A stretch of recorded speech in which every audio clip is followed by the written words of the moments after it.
Le formateur doit absolument avoir une connaissance pointue de la commande numérique, tournage et fraisage, et ce faisant évidemment des compétences en tournage et fraisage conventionnel. Il doit être méticuleux, connaître correctement son boulot, savoir se mettre à jour quand il y a des nouveautés au niveau de tout ce qui est machine à commande numérique, programmation, nouvel type d'usinage. Il doit pouvoir avoir cette patience d'expliquer et de réexpliquer l'utilisation des machines nécessaires aux stagiaires. On a l'avantage qu'au Forem, on peut avoir des machines de dernier cri, des machines qui sont représentatives de l'industrie. Et donc grâce à ça, on sait que les stagiaires peuvent être à jour au niveau de ce métier.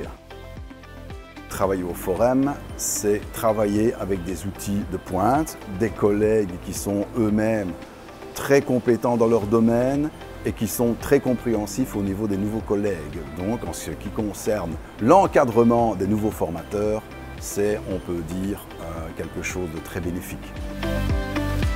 Ce qui m'a décidé d'être formateur, c'est que dans le domaine privé, j'ai eu l'occasion de former quelques jeunes dans ce métier-là et je me suis aperçu que tout compte fait, transmettre mon savoir, c'était quelque chose qui me plaisait et j'ai eu effectivement une facilité de transmettre mes compétences. Ce qui m'a décidé à un moment donné de postuler, le cas échéant, dans cette fonction de formateur au Forem. Grâce à cette formation-ci, je peux être fier de voir qu'il y a la majorité des stagiaires qui reviennent en disant merci monsieur le formateur pour ce métier que j'ai pu avoir.